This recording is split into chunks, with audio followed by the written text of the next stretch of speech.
तो hello friends, welcome back to our channel online study साथी। तो आज मैं आपके लिए 50 से भी प्लस महत्वपूर्ण ऑब्जेक्टिव लेकर आया हूं जो आपको एग्जाम में बहुत ही मदद करने वाले हैं। और ये ऑब्जेक्टिव लेसन 2 बायोलॉजी का है, नियंत्रण एवं समन्वय। तो आज हमारे जरिए यानी कि गौरव कुमार के जरिए मैं आज आपको ऑब्जेक्टिव की तैयारी कराने वाला हूँ बायोलॉजी का। तो चलिए चालू करते हैं आज का ऑब्जेक्टिव।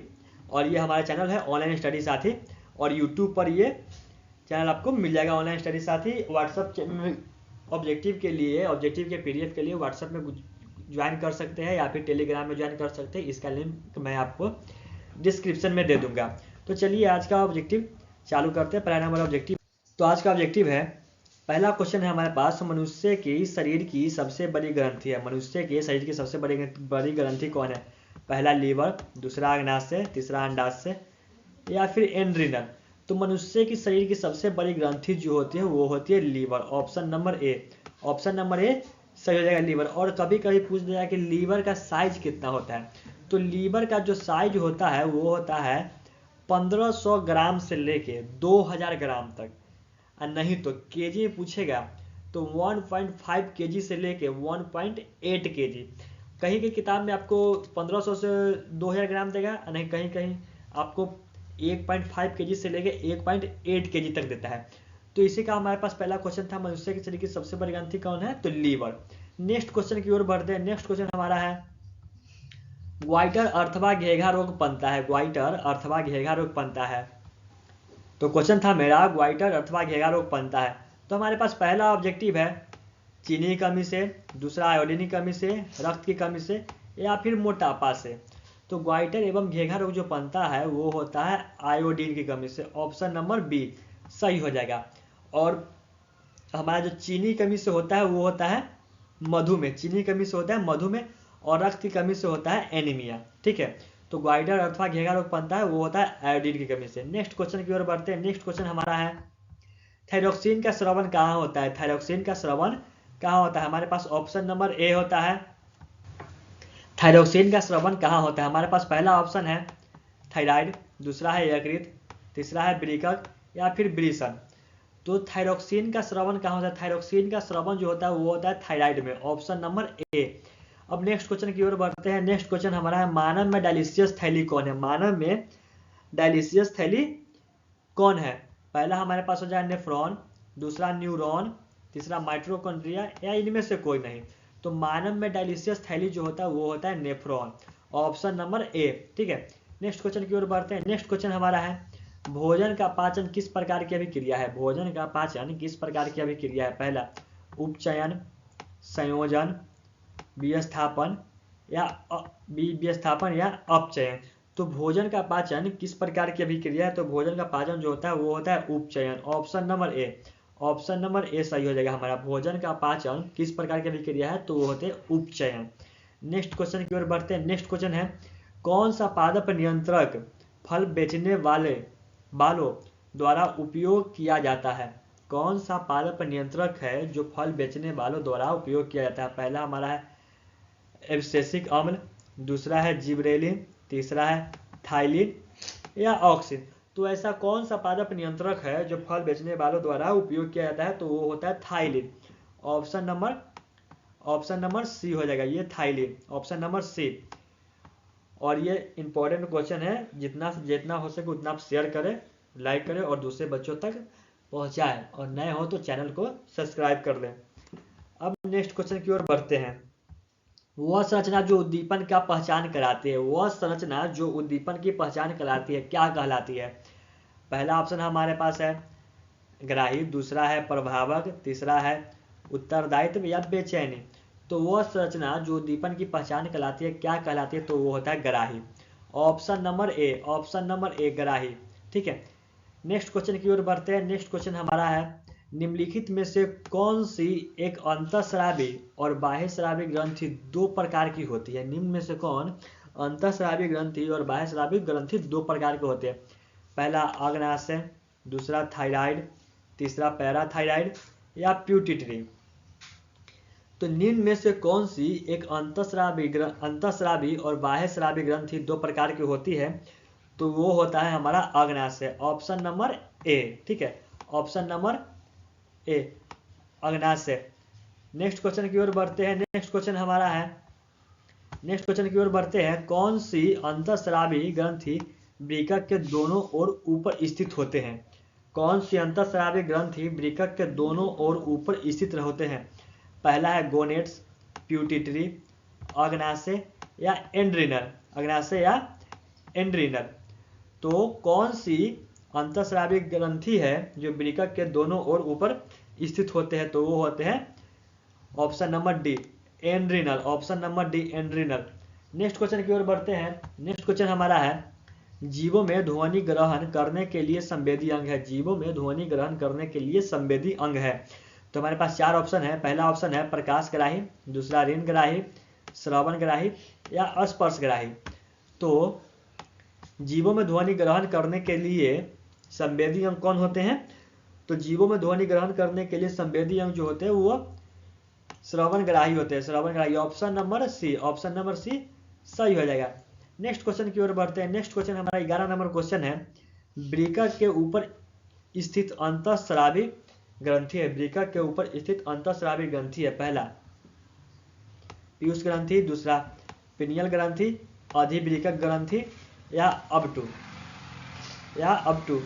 हमारा क्वेश्चन है वृक्क के ऊपर स्थित अंतःस्रावी ग्रंथि है। वृक्क के ऊपर स्थित अंतःस्रावी ग्रंथि है वो कौन है? तो हो जाएगा अधिवृक्क। वो हो जाएगा अधिवृक्क। Option number C. ठीक है, option number C. Next question की ओर बढ़ते हैं। नेक्स्ट क्वेश्चन हमारा है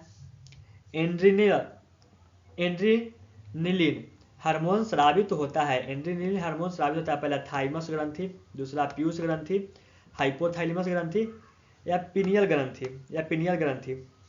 तो एंड्रीनिल हार्मोन स्रावित जो होता है वो होता है हमारा पिनियल ग्रंथि द्वारा। ऑप्शन नंबर डी, पिनियल ग्रंथि द्वारा।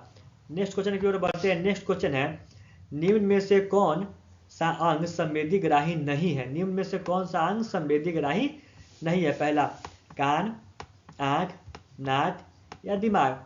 तो पूछ रहा है क्वेश्चन, ये 4 ऑप्शन है, निम्न में से कौन सा अंग संवेदी ग्राही नहीं है? तो इसका हो जाएगा ऑप्शन नंबर डी, दिमाग। ऑप्शन नंबर डी, दिमाग। और ये आपको इंपॉर्टेंट क्वेश्चन है। ठीक है, ये आपको इंपॉर्टेंट क्वेश्चन है। ऑप्शन नंबर डी इसका हो जाएगा दिमाग। और ये 2019 में पूछा गया है। 2019 में ये पूछा गया है। ठीक है, 2019 में पूछा गया है। नेक्स्ट क्वेश्चन की ओर बढ़ते हैं।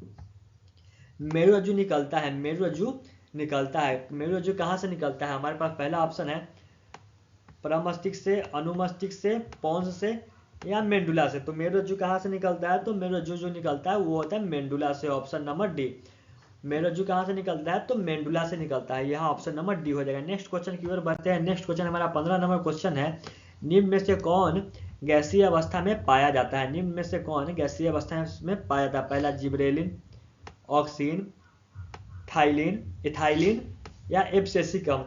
तो 15 का हमारा क्वेश्चन है निम्न में से कौन गैसीय अवस्था में पाया जाता है? तो गैसीय अवस्था में जो पाया जाता है वो होता है हमारा थाइलिन। थाइलिन जो होता है वो गैसीय अवस्था में पाया जाता है। Option number C, option number C, ptyalin जो होता है ये गैसीय अवस्था में पाया जाता है। नेक्स्ट क्वेश्चन की ओर बढ़ते हैं। नेक्स्ट क्वेश्चन हमारा है निम्नलिखित में से कौन सा पादप हार्मोन है? निम्नलिखित में से कौन सा पादप हार्मोन है?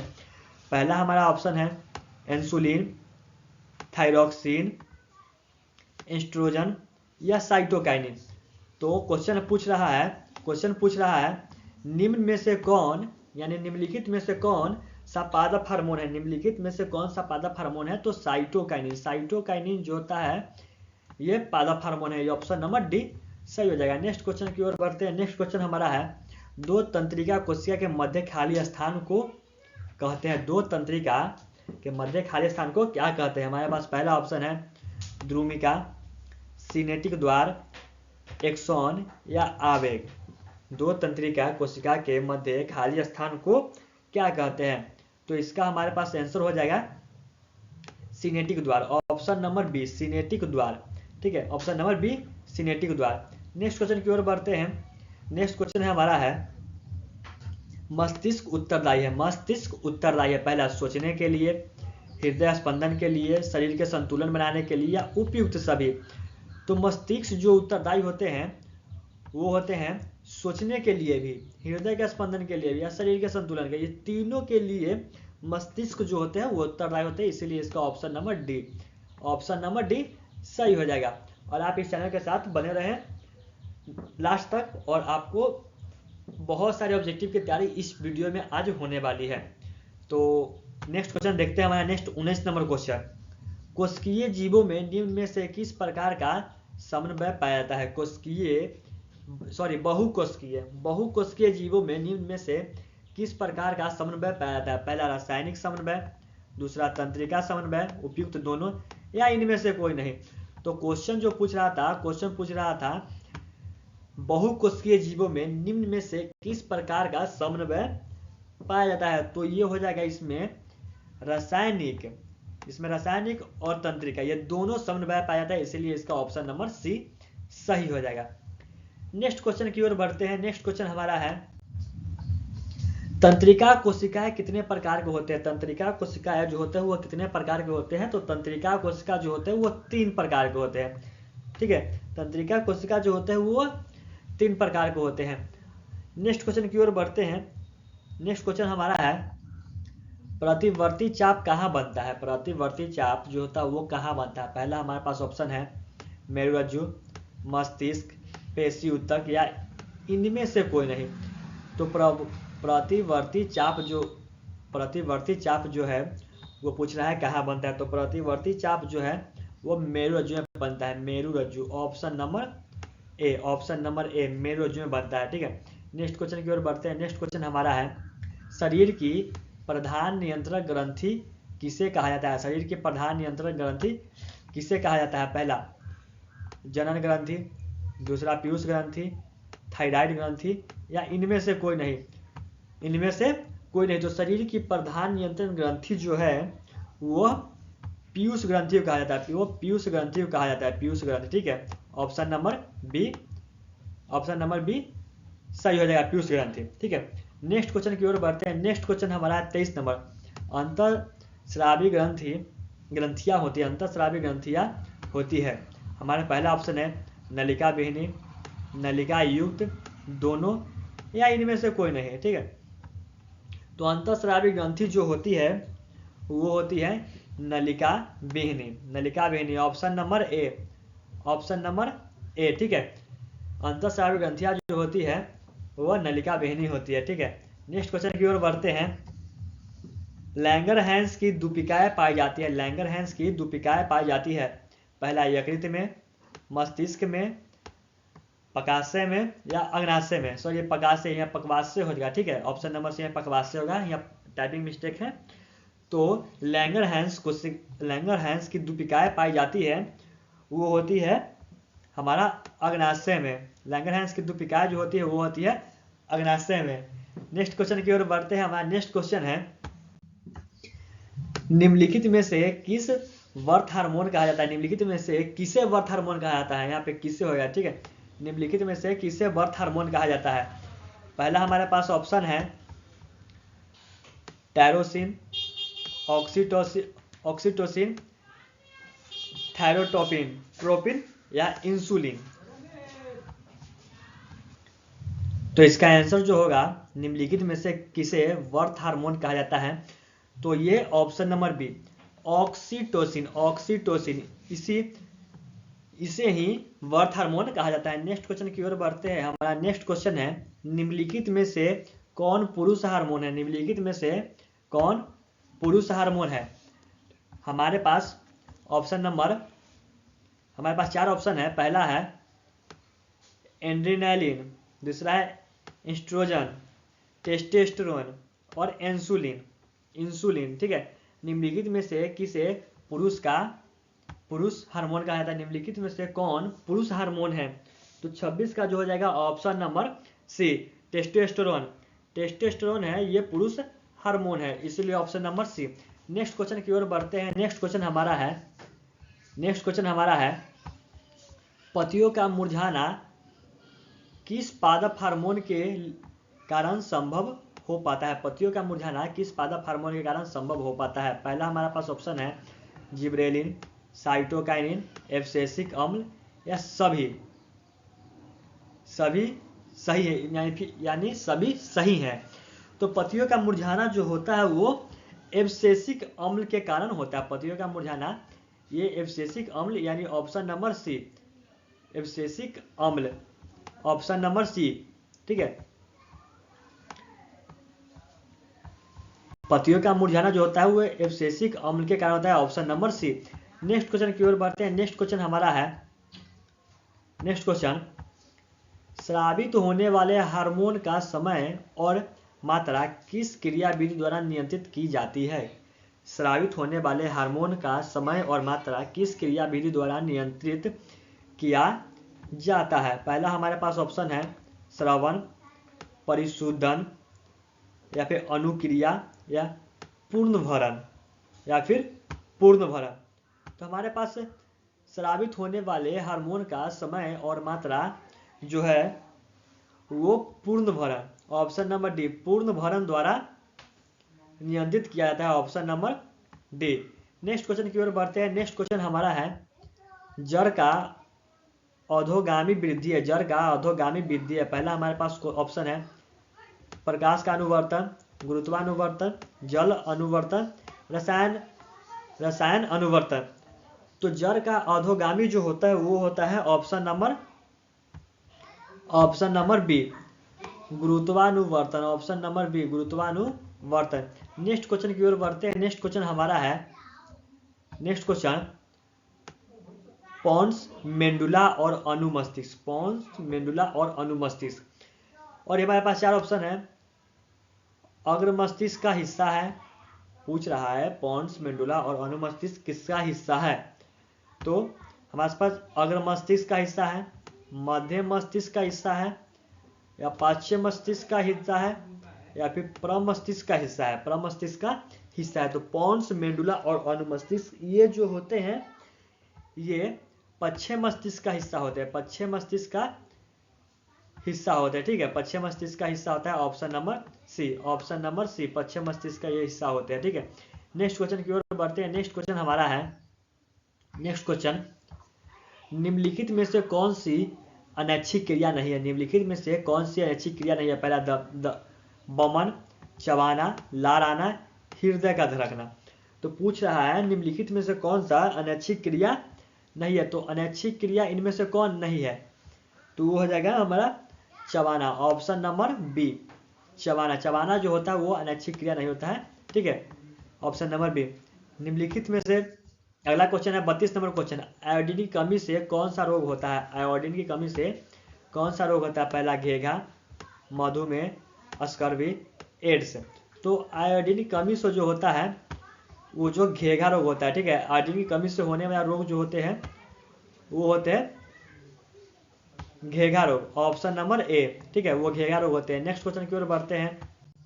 नेक्स्ट क्वेश्चन हमारा है, मस्तिष्क का कौन सा भाग शरीर की स्थिति तथा संतुलन का अनुरक्षण करता है? मस्तिष्क का कौन सा भाग शरीर की स्थिति तथा संतुलन का अनुरक्षण करता है? हमारे पास पहला ऑप्शन है अग्र मस्तिष्क, मध्य मस्तिष्क, अनुमस्तिष्क, या परम मस्तिष्क। तो मस्तिष्क का कौन सा भाग जो होता है वो शरीर की स्थिति तथा संतुलन का अनुरक्षण करता है? तो वो हो जाएगा हमारे पास 33 का अनुमस्तिष्क, अनुमस्तिष्क, ऑप्शन नंबर सी, अनुमस्तिष्क, ठीक है, अनुमस्तिष्क। मस्तिष्क का कौन सा भाग शरीर की स्थिति तथा संतुलन का अनुरक्षण करता है? वो होता है अनुमस्तिष्क। नेक्स्ट क्वेश्चन की ओर बढ़ते हैं। हमारा नेक्स्ट क्वेश्चन है, पादप हार्मोन साइटोकाइनिन सहायक है, पादप हार्मोन साइटोकाइनिन सहायक है। पहला ऑप्शन है हमारे पास, पहला ऑप्शन है प्रो के अग्रभाग की लंबाई में वृद्धि के लिए, ठीक है। दूसरा है तने की वृद्धि के लिए। तीसरा है पादप का प्रकाश की ओर मुड़ने के लिए, और इनमें से सभी। तो 34 का जो हो जाएगा, पादप हार्मोन साइटोकाइनिन सहायक है, वो किसके लिए होते हैं, ठीक है। तो 34 का हो जाएगा ऑप्शन नंबर, 34 का ऑप्शन नंबर ए हो जाएगा, परोह के अग्रभाग की लंबाई के वृद्धि के लिए, ऑप्शन नंबर ए, ठीक है, ऑप्शन नंबर ए।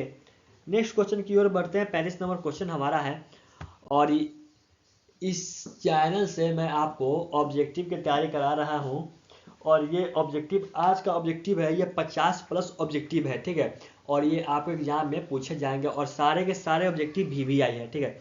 सारे के सारे ऑब्जेक्टिव VVI है, तो आपको एग्जाम में आने का चांसेस रहते हैं इस ऑब्जेक्टिव को।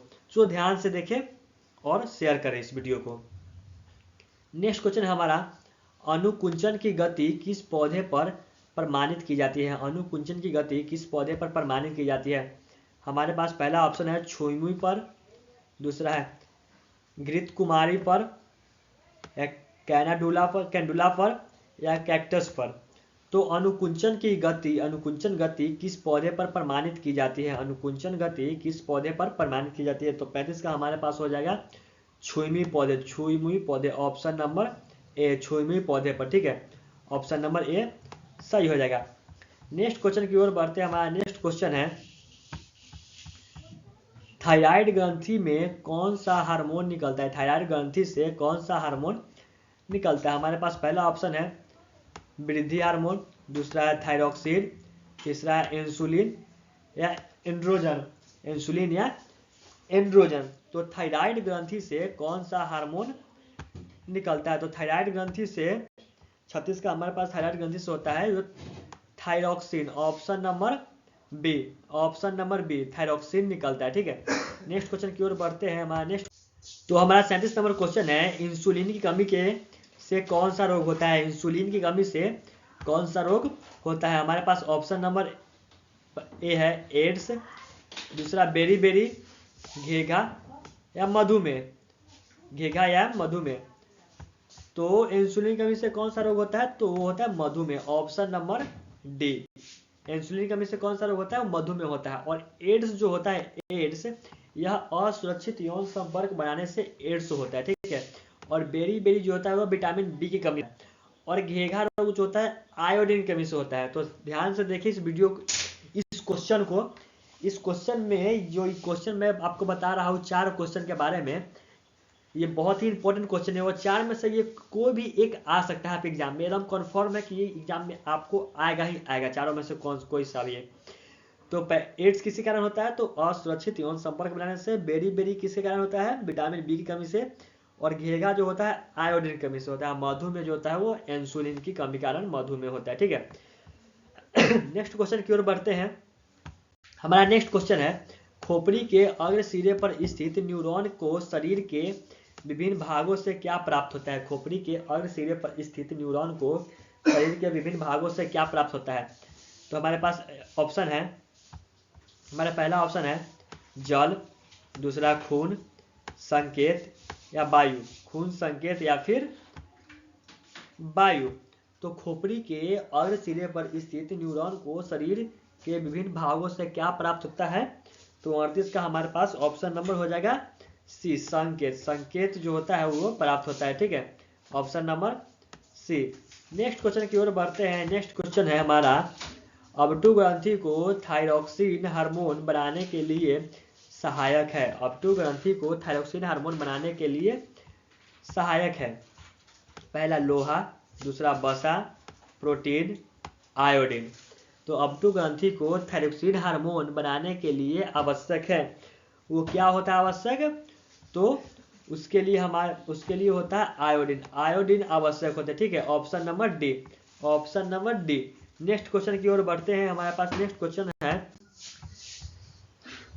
है, लैडिंग कोशिकाएं कहाँ मिलती है? लैडिंग कोशिकाएं कहाँ मिलती है? तो लैडिंग कोशिकाएं कहाँ मिलती है? हमारे पास 4 ऑप्शन है, ब्रीसन में, अग्नाशय में, पीयूष ग्रंथि में या पराबुट ग्रंथि में। तो लैडिंग कोशिका पूछ रहा है क्वेश्चन कि लैडिंग कोशिका कहाँ मिलती है? तो लैडिंग कोशिका जो होता है वो हमारा ब्रीसन में मिलता है, ठीक है। लैडिंग कोशिका ब्रीसन में मिलता है, ऑप्शन नंबर ए ब्रीसन में, ठीक है। नेक्स्ट क्वेश्चन की ओर बढ़ते हैं। हमारा नेक्स्ट क्वेश्चन है, ऑक्सीन पादप हार्मोन पौधे के किस क्रिया में सहायता करता है? ऑक्सीन पादप हार्मोन पौधे के किस क्रिया में सहायक करता है? हमारे पास पहला ऑप्शन है वृद्धि में, श्वसन में, भोजन में या जनन में।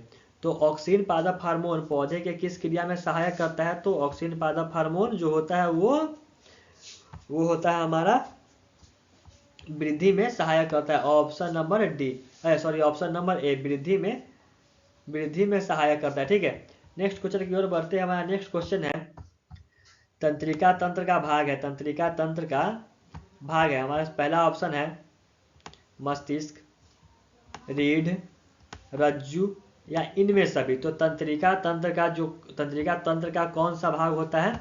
तो तंत्रिका तंत्र का भाग है मस्तिष्क भी होता है, रीढ़ भी होता है, रज्जु भी होता है। तो इसका जो ऑप्शन हो जाएगा वो हो जाएगा ऑप्शन नंबर डी, इनमें से सभी तंत्रिका तंत्र का भाग है मस्तिष्क, रीढ़, रज्जु। ठीक है, नेक्स्ट क्वेश्चन की ओर बढ़ते हैं। 43 नंबर क्वेश्चन, हमने आधा से ज्यादा क्वेश्चन को कवर कर चुका हूं। अब हमारा 43 नंबर क्वेश्चन है, और इस क्वेश्चन को ध्यान से, सारे वीडियो को ध्यान से देखें कि बाद में आपको रटने की जरूरत नहीं पड़े, और एग्जाम से पहले इस वीडियो को बार बार दोहरा दे कि आपको वीडियो देखकर ही याद हो जाए। एस्ट्रोजन, प्रोजेस्टेरोन एवं रिलैक्सिन हार्मोन स्रावित होते हैं। हमारे पास पहला ऑप्शन है अंडाशय से, दूसरा है वृषण से, एड्रिनल ग्रंथि से, या अग्नाशय से, या फिर अग्नाशय से। तो एस्ट्रोजन, प्रोजेस्टेरोन एवं रिलैक्सिन हार्मोन स्रावित जो होते हैं वो कहाँ से स्रावित होते हैं? तो वो होते हैं अंडाशय से। ठीक है, वो होते हैं अंडाशय से, ऑप्शन नंबर ए, अंडाशय से स्रावित होते हैं। ठीक है, अंडाशय से स्रावित होते हैं, ऑप्शन नंबर ए। नेक्स्ट क्वेश्चन की ओर बढ़ते हैं। हमारा नेक्स्ट क्वेश्चन है इनमें से कौन मादा जनन हार्मोन है? इनमें से कौन मादा जनन हार्मोन है? पहला ऑप्शन है हमारा है प्रोजेस्टेरोन, एस्ट्रोजन, एस्ट्रेडियोल, या फिर इनमें सभी। तो इनमें से कौन सा मादा जनन हार्मोन है? तो मादा जनन हार्मोन इनमें से कौन सा है? तो 44 का हमारे पास आंसर हो जाएगा। 44 का आंसर है हमारे पास प्रोजेस्टेरोन भी जो होता है वो मादा से रिलेटेड है, एस्ट्रोजन भी मादा से रिलेटेड है, एस्ट्रेडियोल भी मादा से रिलेटेड है। तो इसीलिए आपको इसका आंसर हो जाएगा डी, ऑप्शन नंबर डी, इनमें सभी।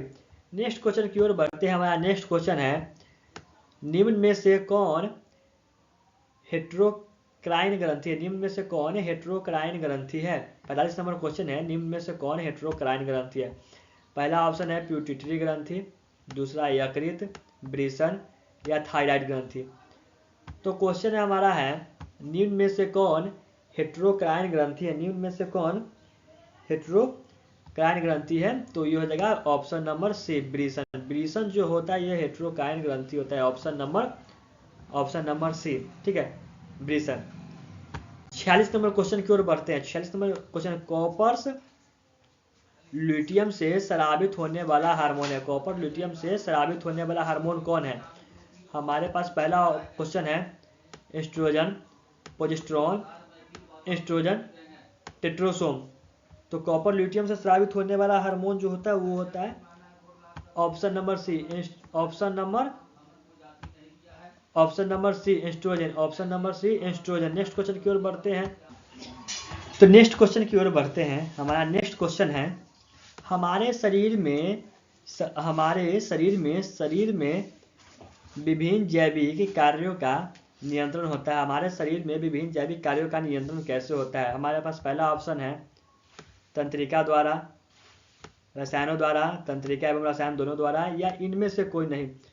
तो पूछ रहा है क्वेश्चन पूछ रहा है हमारे शरीर में विभिन्न जैविक कार्यों का नियंत्रण कैसे होता है? तो वो होता है तंत्रिका एवं रसायन द्वारा, तंत्रिका एवं रसायन दोनों द्वारा। ठीक है, ऑप्शन नंबर सी, तंत्रिका एवं रसायन दोनों द्वारा होता है, ऑप्शन नंबर सी सही हो जाएगा। नेक्स्ट क्वेश्चन की ओर बढ़ते हैं। हमारा नेक्स्ट क्वेश्चन है एब्सिसिक अम्ल किस तरह का रसायन है? एब्सिसिक अम्ल जो है वह किस तरह का रसायन है? पहला ऑक्सीजन की तरह, पहला ऑक्जीन की तरह, जिब्रेलिन्स की तरह, साइटोकाइनिन की तरह, या वृद्धि रोधक की तरह। तो एब्सिसिक अम्ल किस तरह का रसायन है? तो एब्सिसिक अम्ल जो होता है वो होता है हमारा वृद्धि रोधक की तरह, ऑप्शन नंबर डी, वृद्धि रोधक की तरह होता है। ठीक है, ऑप्शन नंबर डी, वृद्धि रोधक की तरह। अब नेक्स्ट क्वेश्चन की ओर बढ़ते हैं। नेक्स्ट क्वेश्चन हमारा है बीज रहित पौधे के उत्पादन में सहायक होते हैं। बीज रहित पौधे के उत्पादन में सहायक होते हैं। पहला क्वेश्चन है साइटोकाइनिन, ऑक्सीजन, जिब्रेलिन्स, या ऑक्सीजन एवं जिब्रेलिन्स दोनों। तो बीज रहित पौधे के उत्पादन में सहायक होते हैं वो कौन होते हैं? तो वो होते हैं हमारे ऑक्जीन, ठीक है, हमारे ऑक्जीन एवं जिब्रेलिस दोनों, ऑक्जीन एवं जिब्रेलिस दोनों। Option number D, option number D, oxygen एवं जिब्रेलिस दोनों। पहला हमारे पास 51 नंबर क्वेश्चन है, मस्तिष्क का कौन सा भाग हृदय स्पंदन तथा श्वसन की गति की दर को नियंत्रित करता है? मस्तिष्क का कौन सा भाग हृदय स्पंदन तथा श्वसन की गति की दर को मंद करता है? पहला हमारे पास ऑप्शन है सेरिबरम, मेंडुला, सेरिबेलम या डाइनेस फॉलन, ठीक है। तो हमारे पास इसका आंसर जो हो जाएगा 51 नंबर क्वेश्चन है, मस्तिष्क का कौन सा भाग हृदय स्पंदन तथा श्वसन गति की दर को नियंत्रित करता है? तो हमारे पास आंसर हो जाएगा medulla, option number B, medulla, ठीक है, option number B, medulla. Next question की ओर बढ़ते हैं। हमारा नेक्स्ट क्वेश्चन है, इनमें कौन वृद्धि एवं चतुराई का केंद्र है? इनमें कौन वृद्धि एवं चतुराई का केंद्र है? पहला हमारे पास क्वेश्चन है सेरिबेलम, दूसरा मेंडुला, सेरिबरम या कॉपर्स कोलोम्स। इनमें से कौन वृद्धि, इनमें से क्वेश्चन है हमारा, इनमें से कौन वृद्धि एवं चतुराई का केंद्र है? तो 52 का हमारे पास ऑप्शन नंबर हो जाएगा सी, सेरिबरम, ठीक है, याद रखें सेरिबरम। नेक्स्ट क्वेश्चन की ओर बढ़ते हैं। हमारा नेक्स्ट क्वेश्चन है 53 नंबर क्वेश्चन है, हार्मोन स्रावित होता है, हार्मोन कहाँ स्रावित होता है? पहला अंतःस्रावी ग्रंथि से, बाह्य स्रावी ग्रंथि से, नलिका ग्रंथि से या इनमें से कोई नहीं। तो हार्मोन स्रावित कहाँ से होता है? तो हार्मोन जो होता है वो स्रावित होता है हमारा अंतःस्रावी ग्रंथि से, हार्मोन स्रावित होता है अंतःस्रावी ग्रंथि से, ऑप्शन नंबर ए, ठीक है, ऑप्शन नंबर ए। नेक्स्ट क्वेश्चन की ओर बढ़ते हैं। हमारा ऑप्शन नंबर ए, अंतःस्रावी ग्रंथि से, ठीक है। नेक्स्ट क्वेश्चन हमारा 54 नंबर क्वेश्चन है, एंड्रोजन है नरलिंग हार्मोन, स्त्रीलिंग हार्मोन, पाचक रस या पाराथायराइड हार्मोन, ठीक है। एंड्रोजन है 53 का, हमारे पास आंसर हो जाएगा, वो हो जाएगा नरलिंग हार्मोन, ठीक है, 53 का हमारे पास आंसर हो जाएगा नरलिंग हार्मोन। नेक्स्ट क्वेश्चन की ओर बढ़ते हैं हम। नेक्स्ट क्वेश्चन हमारा है 54 क्वेश्चन, एस्ट्रोजन स्रावित होता है, पहला हमारे पास ऑप्शन है वृषण द्वारा, अंडाशय द्वारा, लैंगर-हैंस की दीपिकाएं द्वारा या थायराइड द्वारा। तो एस्ट्रोजन स्रावित जो होता है वो कहाँ से स्रावित होता है एस्ट्रोजन? तो 55 का हमारे पास आंसर हो जाएगा ऑप्शन नंबर बी, अंडाशय द्वारा, ऑप्शन नंबर बी, अंडाशय द्वारा, ठीक है। नेक्स्ट क्वेश्चन की ओर बढ़ते हैं। 56 नंबर क्वेश्चन हमारा है, इनमें से कौन अंतःस्रावित ग्रंथि नहीं है? इनमें से कौन अंतःस्रावी ग्रंथि नहीं है? पहला हमारे पास क्वेश्चन है प्यूटिटरी, थायराइड, वृषण, यकृत। तो क्वेश्चन पूछा इनमें से कौन अंतःस्रावी ग्रंथि नहीं है? तो 56 का हमारे पास आंसर हो जाएगा ऑप्शन नंबर डी, यकृत जो होता है वो अंतःस्रावी ग्रंथि नहीं है, ठीक है, option number D. Next question की ओर बढ़ते हैं। हमारा नेक्स्ट क्वेश्चन है 57 नंबर क्वेश्चन, निम्न में से कौन प्यूटिटरी ग्रंथि से निकलने वाला हार्मोन है? निम्न में से कौन प्यूटिटरी ग्रंथि से निकलने वाला हार्मोन है? हमारे पास पहला क्वेश्चन है वृद्धि हार्मोन, थायरॉक्सिन, इंसुलिन या एंड्रोजन। तो निम्न में से कौन प्यूटिटरी ग्रंथि से निकलने वाला हार्मोन है? निम्नलिखित में से कौन प्यूटिटरी ग्रंथि से निकलने वाला हार्मोन है? तो इसका हमारे पास आंसर हो जाएगा ऑप्शन नंबर डी, एंड्रोजन, ठीक है, option number D, androgen. Next question की ओर बढ़ते हैं। नेक्स्ट क्वेश्चन है मधुमक्खी का डंक एक अम्ल छोड़ता है जिसके कारण दर्द एवं जलन का अनुभव होता है, यह अम्ल है। तो ऐसा पहला ऑप्शन है मेथनोइक अम्ल, इथेनोइक अम्ल, सिट्रिक अम्ल या ऑक्जेलिक अम्ल, ठीक है। तो मधुमक्खी के डंक एक अम्ल छोड़ता है जिसके कारण दर्द अनुभव होता है, जिसके कारण दर्द एवं जलन अनुभव होता है, वो होता है हमारे पास मेथेनोइक अम्ल, ऑप्शन नंबर ए, ठीक है, ऑप्शन नंबर ए, मेथेनोइक अम्ल के कारण दर्द एवं जलन का अनुभव होता है। नेक्स्ट क्वेश्चन की ओर बढ़ते हैं। 59 नंबर क्वेश्चन, तंत्रिका तंत्र की रचनात्मक एवं क्रियात्मक इकाई कहते हैं? तंत्रिका तंत्र की रचनात्मक एवं क्रियात्मक इकाई किसे कहते हैं? तो हमारे पास पहला ऑप्शन है नेफ्रॉन, न्यूरॉन, सेरिब्रम या इनमें से कोई नहीं, तंत्रिका तंत्र की संरचनात्मक एवं क्रियात्मक इकाई है वो होता है neuron. Option number B neuron.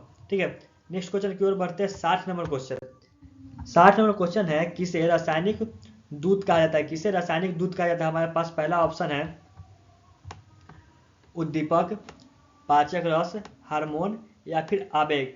उद्दीपक, पाचक रस, हार्मोन या फिर आवेग। तो किसे रासायनिक दूध कहा जाता है? तो यह हो जाएगा हमारे पास ऑप्शन नंबर सी हार्मोन। ठीक है, नेक्स्ट क्वेश्चन की ओर बढ़ते हैं। नेक्स्ट क्वेश्चन हमारा है, तो 61 नंबर क्वेश्चन है, शरीर का संतुलन कौन बनाए रखता है? पहला हमारे पास ऑप्शन है सेरिबेलम, क्रेनियम, मस्तिष्क स्टेम या सेरिब्रम। तो शरीर का संतुलन कौन बनाए रखता है? तो हमारे पास ऑप्शन नंबर ए हो जाएगा सेरिबेलम। अब सेरिबेलम, जैसे कोई भी मनुष्य नशा करता है या फिर अल्कोहल ग्रहण करता है तो उसके चाल या फिर क्या कहता है, क्या बोलता है उसे, उसी को ये सेरिबेलम संतुलन बनाए रखता है। ऑप्शन नंबर ए। तो शरीर का संतुलन कौन बनाए रखता है? तो सेरिबेलम। अब नेक्स्ट क्वेश्चन की ओर बढ़ते हैं। 62 नंबर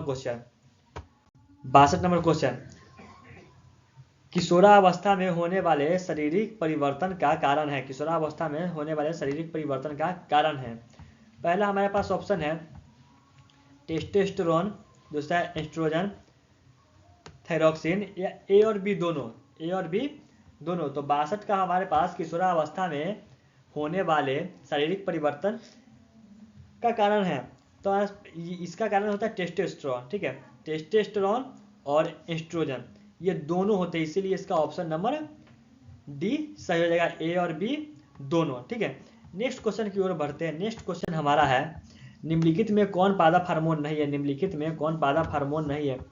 पहला एथिलीन, साइटोकाइनिन, ऑक्सिन या ऑक्सीटोसिन या फिर ऑक्सीटोसिन।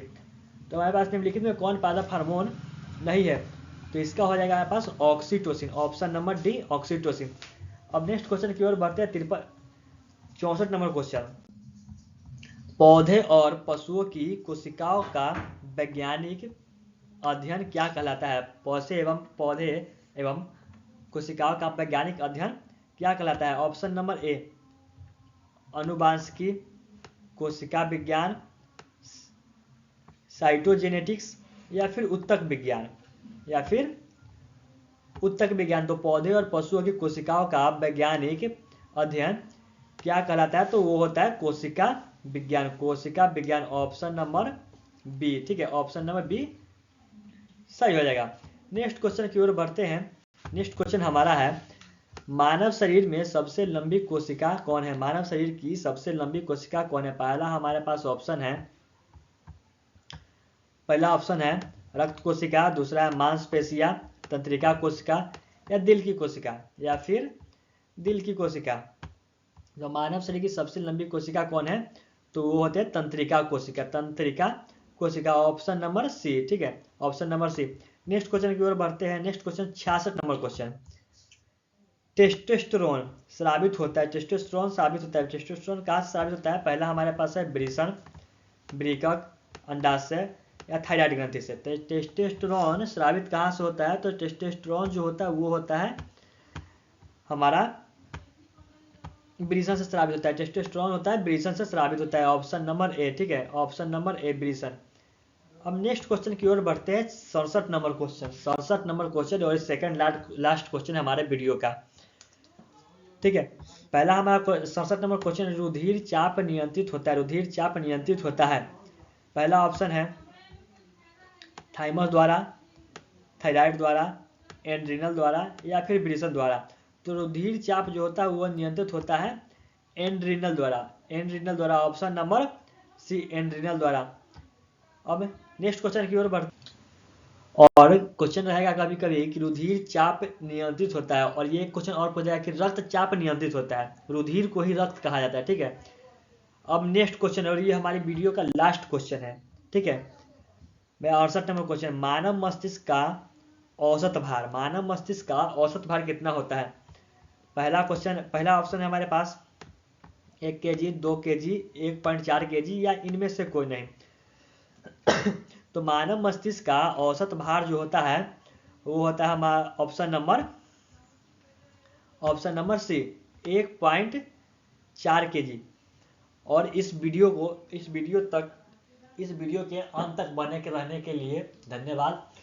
और ये आपके एग्जाम के लिए बहुत महत्वपूर्ण वीडियो होने वाली है और इसे 50+ ऑब्जेक्टिव की तैयारी आपको कराई गई है बायोलॉजी लेसन 2 नियंत्रण एवं समन्वय चैप्टर से। ठीक है, सो थैंक यू वीडियो को लास्ट तक देखने के लिए। तो आशा करता हूँ कि वीडियो आप बहुत ही पूरा ही वीडियो देखे होंगे और शुरू से देखे होंगे और ये वीडियो को स्किप किए बिना देखें, ताकि आपको किसी भी क्वेश्चन में कोई दिक्कत ना मिले और एग्जाम में आपको सहायता मिले इस वीडियो से। तो वीडियो अच्छी लगी होगी तो लाइक करें, चैनल को सब्सक्राइब करें और दूसरों तक शेयर करें ताकि वो भी इस वीडियो का लाभ उठा सके।